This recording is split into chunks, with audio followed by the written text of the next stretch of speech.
relatos mágicos y bautizos de medianoche. Bienvenidos y bienvenidas a un nuevo podcast de relatos mágicos y bautizos de medianoche del Instituto Arcano Paracelso. En el podcast del día de hoy nos corresponde nuestra sección Chile Bizarro, donde hablaremos acerca de la mujer más poderosa de la época colonial en Chile. Era una mujer aristócrata, heredera de una de las mayores fortunas del país, cuyo abolengo la emparentaba con las primeras familias europeas avecindadas en el reino. Sangre mapuche, inca, española y alemana corría por sus venas, lo que le otorgaba además una reconocida y admirada belleza.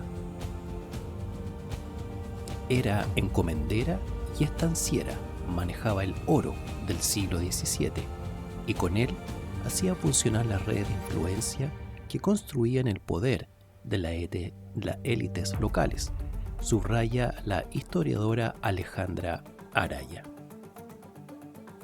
Adelantada al menos 3 siglos a su época, doña Catalina de los Ríos y Lisperger, apodada La Quintrala, manejaba a todos los hombres y grandes señores de Chile, lo que por supuesto no fue bien acogido por la oligarquía patriarcal de la época, que armó alrededor de su persona mitos y acusaciones de todo tipo, muy similar a lo que se hizo en Europa y por la misma época con la condesa Elizabeth Bathory, noble húngara a la que se le acusó de vampirismo y brujería con el objeto de bajar su nivel de poder y arrebatarle sus tierras.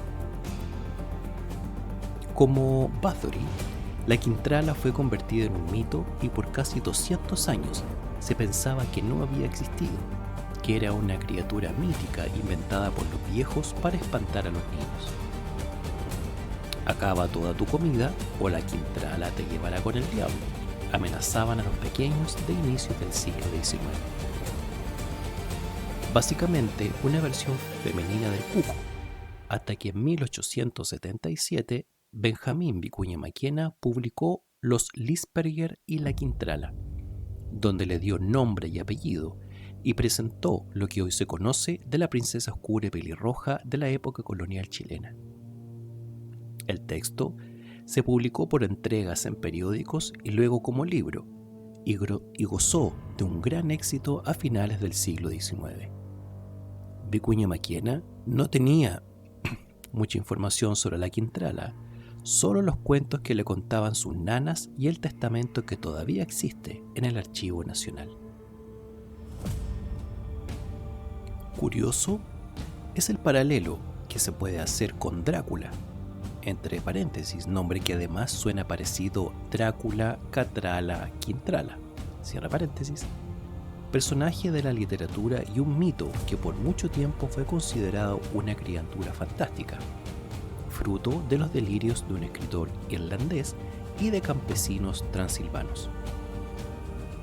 Hasta que, a mediados del siglo XX, se supo que estaba basado en un personaje histórico real que no tenía nada de vampiro, el príncipe Vlad Vazarab de Valaquia, apodado Tepes, el empalador o Draculea, hijo del dragón. La Quintrala era hija de don Gonzalo de los Ríos, corregidor de Santiago, encomendero de indígenas y dueño de una azucarera en La Ligua. No hay datos precisos, pero se sostiene que además era uno de los hacendados que manejaba el comercio de esclavos negros en la capitanía de Chile. La abuela materna, Águida Flores, tutora legal de la Quintrala a la muerte de sus padres, era hija de uno de los compañeros de Pedro de Valdivia, el alemán Bartolomé Flores, quien castellanizó su apellido original, Blumenthal. Flores había desposado, aunque otras fuentes subrayan que solo fueron pareja, a la hija del inca Talacanta, Ilave, de aquí deriva el topónimo de Talagante, quien a su vez era hijo de madre mapuche picunche. Los de los Ríos eran una dinastía poderosa, con mucho dinero y conexiones sociales. Pero, además de dinero, el linaje de la Quintrala arrastraba un interesante prontuario. Su bisabuelo fue acusado de envenenar a una hija. Su abuelo indujo a un indígena a declarar contra un inocente. Su abuela mató a su marido por practicar la magia negra y hacer bailar a los indígenas danzas diabólicas, alternadas con azotes. Su madre, junto a su hermana, ambas de apellido Lisperger, intentó envenenar al gobernador Alonso de Rivera y mató con azotes a una hija de su marido. Las hermanas Lisperger fueron ocultadas por las órdenes de los dominicos, mercedarios y agustinos. Con esta última orden, la familia de la Quintrala cultivaría una estrecha relación. Existen 3 teorías respecto del origen del apodo de la Quintrala. La primera es que se trata de una derivación de su nombre, Catrala o Catalina, Catalina entre paréntesis. La segunda es que venía del quitral, con cuyas ramas espinosas azotaba a sus sirvientes.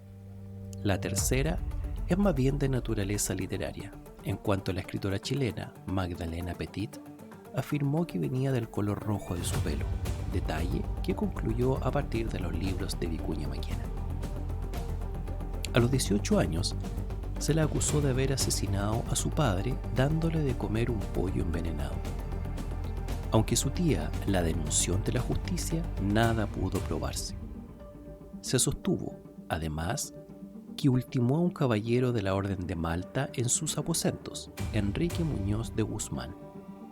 Aunque, en un primer momento, la justicia ordenó encarcelar a doña Catalina en una celda en el Cabildo. Finalmente, solo debió pagar una multa. ¿Cómo no? Había aparecido otro pariente, su tío Pedro de Lisperger, quien presentó a un esclavo negro como el asesino y este, sin mayor miramiento, fue ahorcado en la plaza de armas. También se comentaba que a los hombres les cortaba la lengua y a las mujeres los pechos. Había cercenado la oreja de uno de sus amantes y apuñalado a un sacerdote.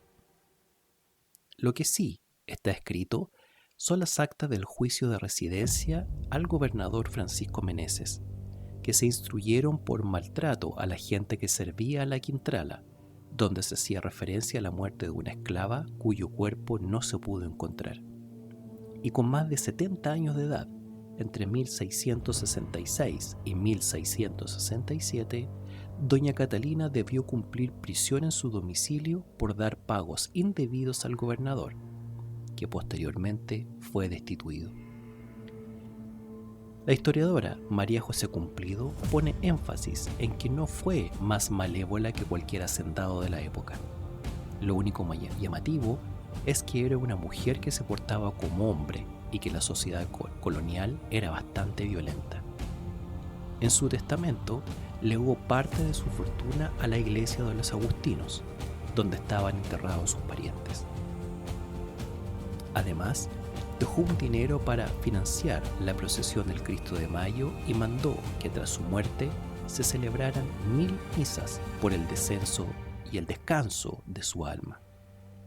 También solicitó ser sepultada vistiendo el hábito agustino en esta iglesia, donde todavía se encuentra su tumba. No se sabe exactamente dónde, aunque debería estar cerca del altar. Mientras más pagabas, más cerca de Dios te enterraban.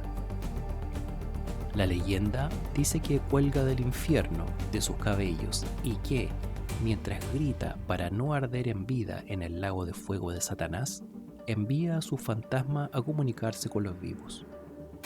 Tú eliges si creer o no, pero es el alma en pena quien más aparece en sesiones de Ouija y quien más surge en los estudios y experiencias paranormales realizados en Chile. La Quintrala es, con ventaja, el gran personaje del gótico chileno. Este ha sido el podcast del día de hoy de Relatos Mágicos y Bautizos de Medianoche del Instituto Arcano Paracelso. Nos vemos en un siguiente podcast.